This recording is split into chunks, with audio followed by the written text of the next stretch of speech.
Hello everyone and welcome to my YouTube channel. In this video, I'm going to talk about how much money you should spend on a car. Of course, the amount of money that you want to spend on a car really depends on your financial situation and it's different for everyone. If you can pay cash for a car, that's the best option. But if you do end up financing it, then there are some general rules that you can follow to make sure you don't end up buying something that you cannot afford. There are several rules that you can use, but the one that we're going to talk about in this video is called 24-10. So let's talk about each one of those numbers.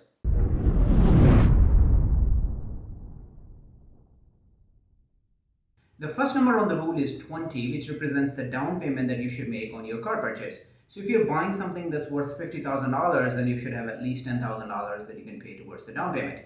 These days, of course, you can get a car with pretty much zero down payment, but of course, you want to make sure you avoid that. The next number on the rule is 4, which represents the maximum loan term that you should have on your car purchase. Many people justify buying expensive cars by just simply extending the loan term to 5 or 6 years.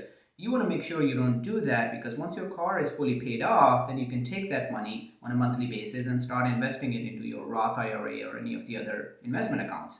To give you an example, if you pay off your car in 4 years instead of 6 years, and for those remaining 2 years, you take the monthly payment, let's assume $500, and simply invest it into a Roth IRA account. Assuming 10% return rate, at the end of the 2 years, you will have roughly $13,000 in your retirement account. The next number on the rule is 10, which represents how much of your monthly gross income should go towards your car-related expenses. And this includes maintenance costs, car payments, gas, insurance, and everything else that's associated with owning a car. So if you're making, let's say, $100,000 a year, then that comes out to be around $8,300 on a monthly basis. Then 10% of that will be around $830. That should be the maximum amount that you should spend on car-related expenses. I personally think that number is a bit high. It should really be around 8%. But if you're roughly in that 8 to 10% range, you should be able to afford your car quite easily.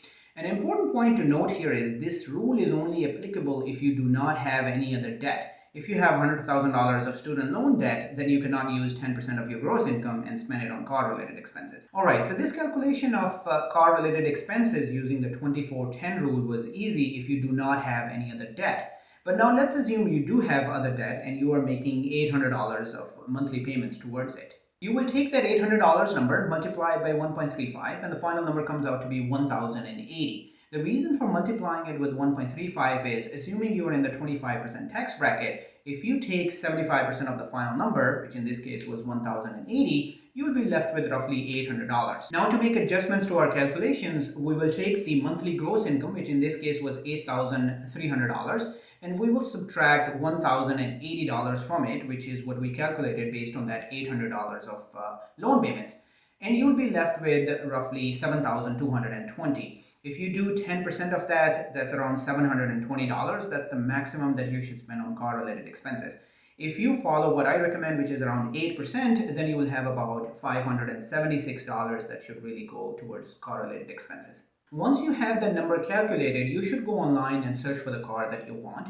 You should narrow it down to the make, the model, and the year before showing up at a dealership. If you just simply show up and you have a monthly number in mind, they will always sell you something that's out of your budget by simply extending the loan period. As human beings, everything that's out of our budget looks very attractive to us. When I was getting my Tesla Model 3 standard range, the long range version looked very attractive and I almost bought it. That's all from this video. If you liked it, smash the like button and subscribe to the channel. Thank you.